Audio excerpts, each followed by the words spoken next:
Olá, nesse vídeo eu vou falar sobre vergonha. Esse é um tema bastante recorrente em consultório, não exatamente porque as pessoas expressam a vergonha que elas sentem, mas exatamente porque isso não é expresso e como isso afeta as pessoas, é uma emoção social. E nesse vídeo eu vou contar um pouco como a vergonha pode nos afetar e vou trazer 2 exercícios no final para te ajudar a identificar como é que esse veneno invisível pode estar te afetando. Se você não me conhece, meu nome é Thaís Tosati, eu sou psicoterapeuta, especialista no atendimento de adultos sobreviventes de traumas infantis e especialista na terapia breve do resgate da criança interior. Quarta-feira é o dia que eu trago um tema recorrente de consultório e que é votado pelos meus seguidores lá no Instagram, no @Thaís_Tosati. Bem, para falar da vergonha hoje, eu estou utilizando uma fonte que é o livro da Christiane Sanderson, que eu já trouxe em outros vídeos, que é um livro que infelizmente não foi traduzido para o português. É um livro que foi publicado em 2013. Ela escreveu para profissionais que atendem sobreviventes de traumas e abusos infantis e violência doméstica. E a Christiane Sanderson, no livro dela, ela traz assim muitas páginas falando sobre a vergonha. E aí eu resumi um pouco do que ela traz, junto com a minha experiência, para poder produzir esse conteúdo de uma forma o mais simples possível, para que você possa começar a sacar aí como é que a vergonha pode estar te afetando. Então, primeira coisa a dizer é que a vergonha ela é um sintoma central quando a gente fala de sobreviventes de traumas complexos. Tá? Em geral, é um sintoma que ele não é consciente, às vezes ele nem é falado assim, eu estou com vergonha disso. Mas a pessoa tem um comportamento que denuncia que ela está sentindo vergonha. Em geral, está entrelaçado com culpa e autocondenação, só que a vergonha ela não tem um canal direto de liberação, diferente de outros sintomas. Tá? E por causa disso, é profundamente paralisante sentir vergonha. A tristeza, por exemplo, ela pode ser liberada através do choro. A raiva pode ser liberada através de exercício físico. Né? Já a vergonha, ela fica presa no corpo e ela é uma emoção social. Ela é uma emoção social que fica num lugar assim, de um segredo, uma verdade não dita. Tem um monte de gente ali que sente vergonha por diversos motivos, só que ninguém fala disso. E aí quem está sentindo, em geral, se sente como? Eu sou a exceção, só tem eu aqui sentindo vergonha, né? Mas isso não é verdade. O que acontece é que, como não tem ninguém falando sobre isso, quem está ali sentindo se sente solitário nesse lugar, porque não tem com outras pessoas para trocar e não ouve isso de outras pessoas. Então, nesse sentido, a emoção é uma emoção social, né? Então, é muito difícil para o sobrevivente falar isso no ambiente terapêutico também. Não vai ser diferente essa dificuldade, né? Então, nós profissionais, a gente precisa aprender a falar nós mesmos sobre as nossas vergonhas e entender como é que isso impacta a vida de um sobrevivente, cliente, paciente, seja lá o nome que você utilizar, caso você seja um profissional da saúde mental, tá? Então, qual que é a função da vergonha? Vamos pensar na vergonha, a vergonha natural, saudável, digamos assim, né? Ela pode estar denunciando um alerta ali de que tem alguma coisa estranha, tem alguma experiência, tem algum comportamento que não está legal. Pode ser um jeito de pedir ajuda, quando eu identifico que tem uma coisa ali que não está funcionando, né? E ela pode nos orientar a ter um comportamento que a gente não machuque outras pessoas e que a gente não machuque a nós mesmos. Então, isso é muito útil, certo? Quando a gente fala de vergonha traumática e crônica, ela é destrutiva. Por quê? Porque a vergonha, em geral, ela é experimentada com uma sensação de que eu que estou sentindo a vergonha, eu sou o problema. Eu sou eu sou defeituosa. Eu sou indigna de receber amor. Eu sou indigna de estar viva. Né? Então, tem essa sensação paralisante, né? Um medo com vulnerabilidade. E, em geral, o que o sobrevivente vai fazer com isso? Quem está sentindo vergonha vai se isolar de outras pessoas.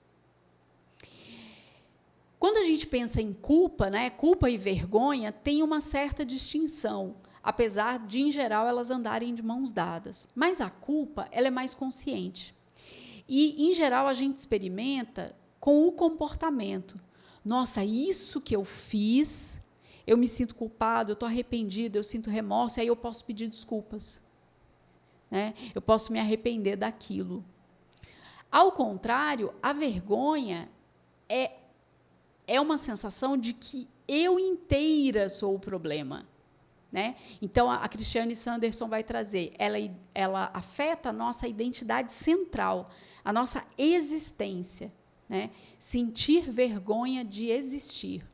Né? É nesse nível de gravidade, e nisso ela se difere da culpa.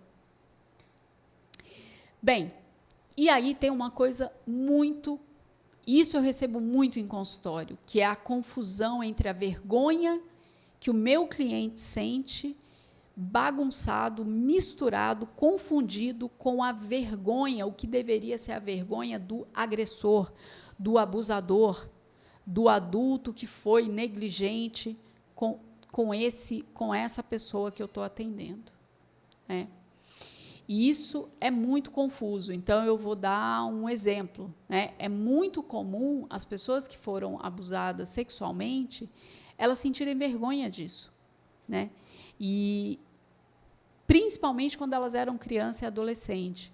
Então, elas vão dizer algo, elas custam a dizer. Né? Algumas pessoas vão demorar, às vezes, 1 ano para contar que sofreu abuso sexual infantil, mesmo fazendo um resgate da criança interior, onde ela vai escrever a biografia dela.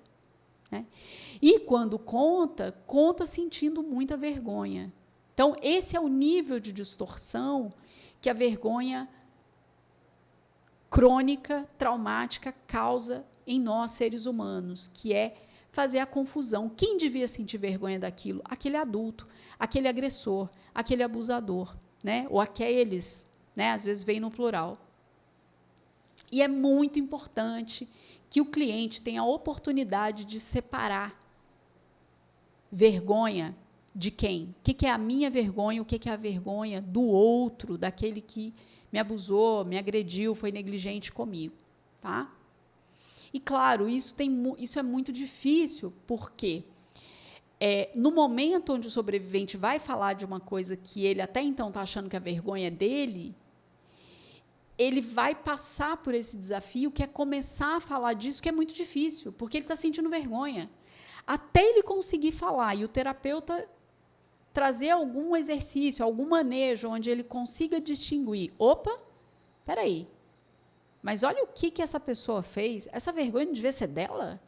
Essa responsabilidade não é da pessoa que estava com você, ao invés de ser sua? Né? Até isso acontecer, isso pode levar sessões, né, para a pessoa identificar. Então, precisa ter um ambiente onde essa pessoa se sinta segura, protegida e minimamente encorajada para começar a falar de algo que ela sente muita vergonha. E aí, o que em geral acontece com o sobrevivente? Ele tem uma necessidade de visibilidade e de invisibilidade. O que eu quero dizer com isso? Ele está ali com aquela coisa que angustia ele. Né? Ele é um ser humano, então ele precisa se relacionar. Só que ir para uma relação e falar sobre as suas próprias experiências pode fazer com que ele toque em lugares onde ele sente vergonha. E falar das suas vulnerabilidades é se expor. E se expor é correr o risco de novo, ser humilhado, julgado, né? Porque, dependendo da outra pessoa, a hora que ela ouvir, o que ela vai dizer? Ah, mas não é possível que você fez isso. Ah, não acredito. né? Que absurdo, pronto. Então, para não correr esse risco, o que em geral o sobrevivente vai fazer? Ele vai se isolar das pessoas, ou ele vai ter relações muito superficiais e ele vai começar a experimentar a solidão traumática, porque ele vai desenvolvendo uma evitação. Quando ele assusta, ele não criou uma rede de relacionamentos, tá? Por medo de ser julgado e envergonhado. Bem, então esse é um cenário para você ter minimamente uma noção do quanto a vergonha ela é nociva, né? Eu faço uma brincadeira séria que parece uma cicuta, né? Um veneninho ali, gota a gota, que vai matando essa pessoa aos poucos por dentro, é invisível e muito perigoso.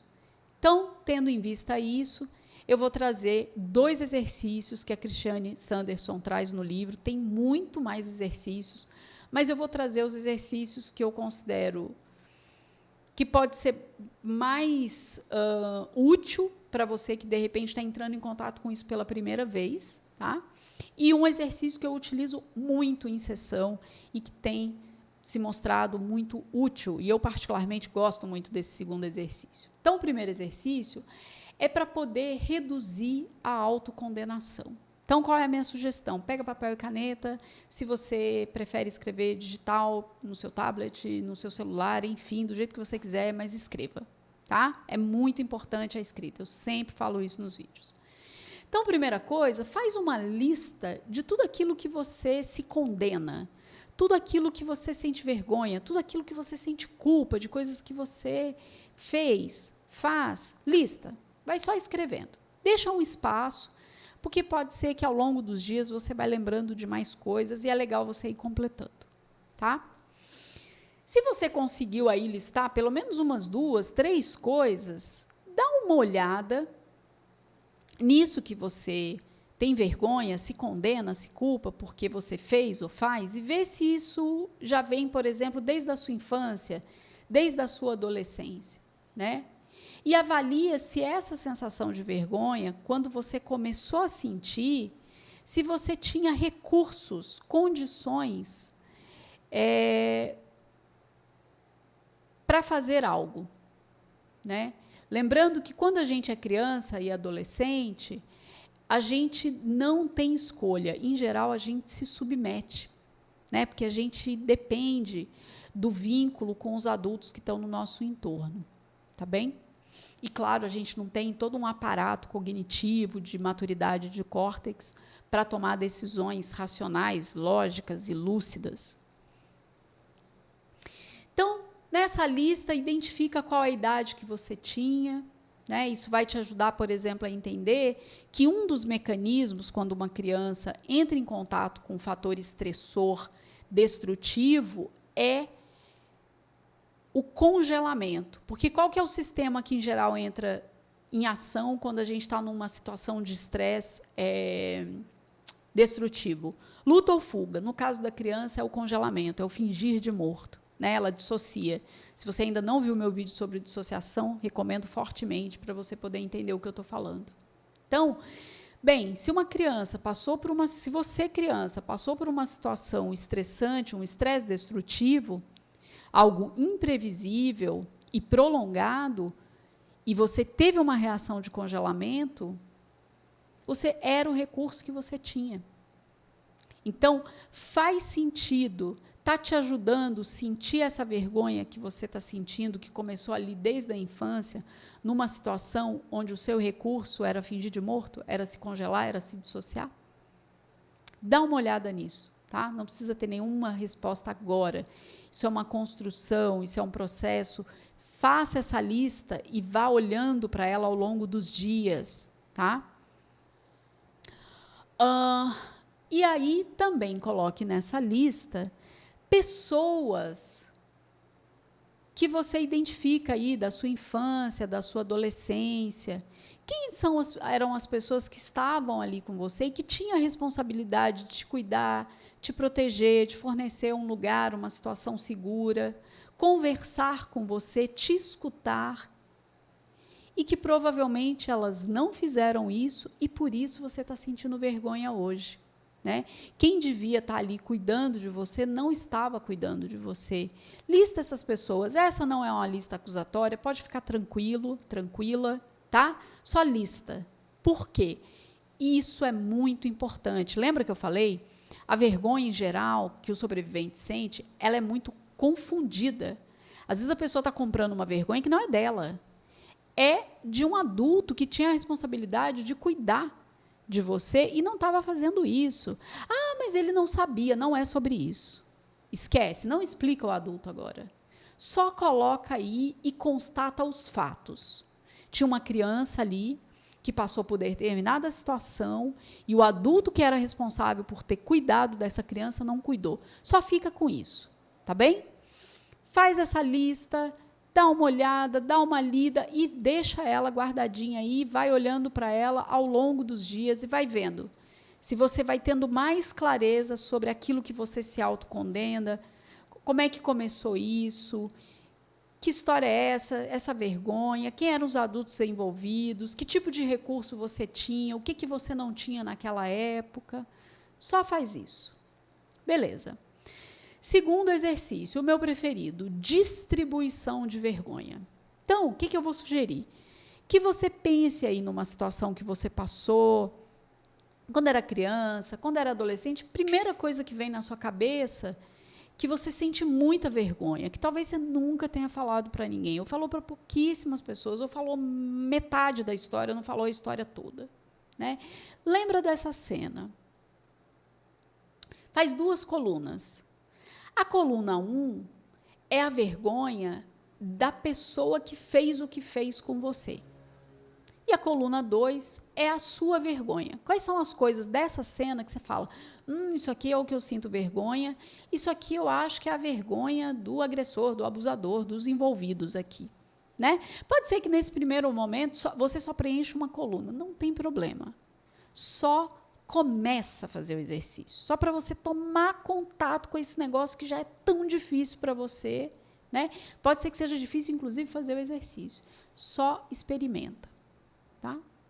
Agora, dá uma olhada nisso que você escreveu, né? Nessas colunas, essas coisas que você descreveu como vergonha sua e da pessoa ou das pessoas envolvidas, e identifica quais são os atos vergonhosos em cada coluna. O que é isso que você escreveu que de fato significa para você vergonha?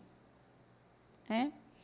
Pode ser que nessa hora você começa a falar, opa, não, essa vergonha aqui era o abusador, o agressor, que devia sentir e não eu. Se você chegou até aqui, tudo isso está meio, o que é isso? Não consigo fazer nada disso. Então, experimenta fazer uma coisa que é, essa cena aí que você lembrou na sua cabeça, imagina que ela aconteceu com uma criança que você gosta muito. Não foi com você, foi com uma criança que você gosta muito. E ela está conversando com você e ela fez a lista para você. Olha, aconteceu isso comigo e eu estou sentindo vergonha disso, disso, disso, disso, disso. E essa aqui é a vergonha da pessoa que fez comigo, que eu acho que ela devia sentir. Dá uma lida nisso que essa criança te contou e escreveu como vergonha. Você, como adulto, como é que você olha para essas colunas? Essas vergonhas estão nos lugares que elas deveriam estar mesmo? Ou tem coisa trocada aí? Pode ser que nesse momento você consiga identificar. Opa, não, quem devia estar com vergonha disso aqui é a pessoa que te agrediu, que te abusou, e não você, criança, adolescente, que passou por isso. Tá bem?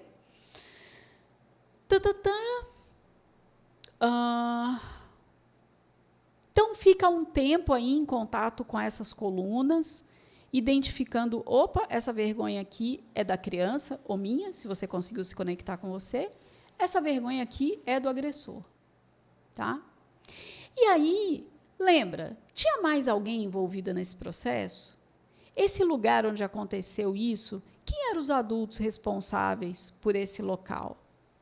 Essas pessoas foram omissas, né?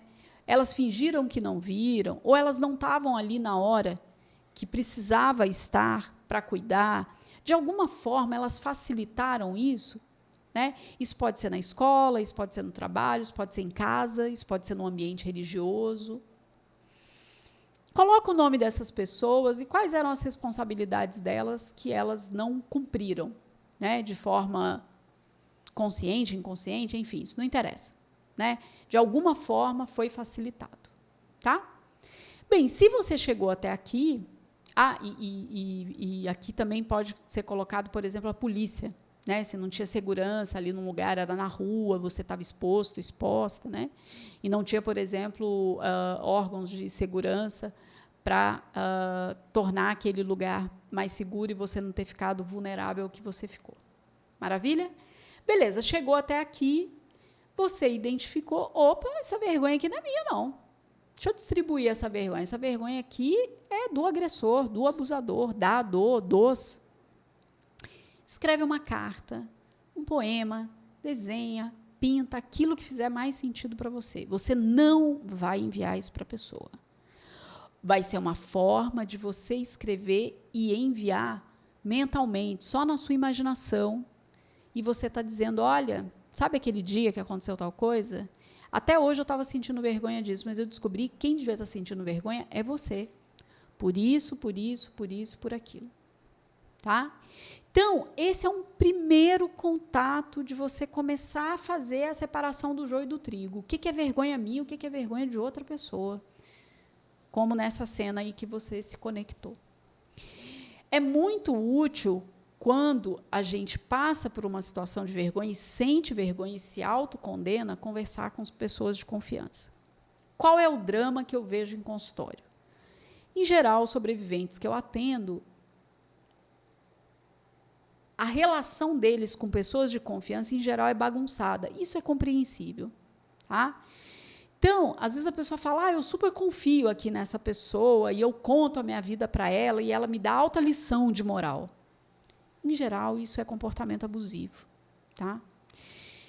Quando eu estou falando de conversar com uma pessoa de confiança, é alguém que a hora que vai me escutar, essa pessoa vai me escutar e não vai me julgar, não vai trazer a história dela, não vai me dar conselho, ela só vai me escutar e dizer, poxa vida, obrigada por ter me falado isso, sinto muito que você tenha passado por isso, sinto muito que até hoje você sinta vergonha em relação a isso. Não sei o que fazer para te ajudar, mas estou aqui. Tem alguma coisa que eu possa fazer? Como isso, infelizmente, é raro para muitas pessoas, o que eu sugiro para os meus clientes? Para exercitar essa expressão. Lembra que eu falei lá no início do vídeo? Expressar a vergonha, ter consciência dela, é muito desafiador. Às vezes a pessoa não consegue falar isso dentro do ambiente terapêutico, ela vai levar 1 ano para falar isso com um profissional. Para você poder exercitar, a partir do momento que você está identificando culpa, vergonha, autocondenação, existem 2 ambientes, no mínimo, disponíveis, que eu indico para os meus clientes. Sabe o que eu escuto deles, na maioria das vezes? Que eles sentem vergonha de fazer isso.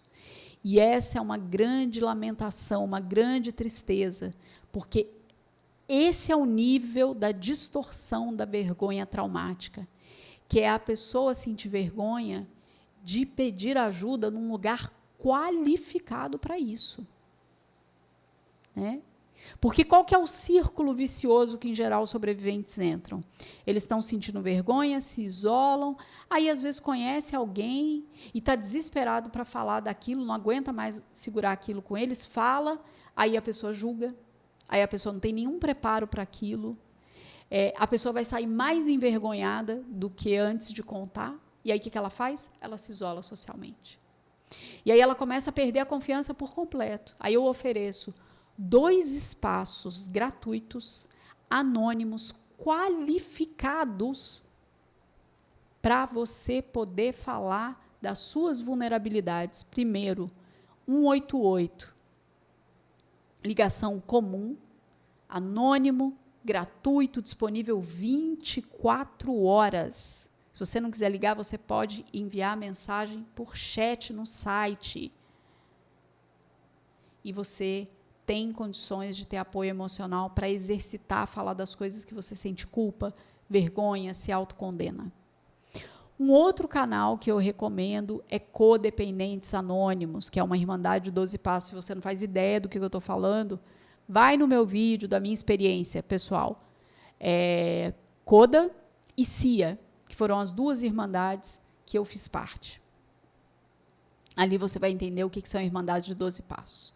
Mas, em resumo, uma reunião online que acontece, sei lá, agora são 10, 11 reuniões por semana em horários diferentes. Você entra online, você tem a senha, só precisa ter o Zoom instalado, você não precisa abrir câmera, você pode mudar o seu nome porque é anônimo, você não precisa falar nada. Você pode simplesmente entrar na reunião e ter a oportunidade de escutar as partilhas que as pessoas fazem do seu próprio processo de recuperação.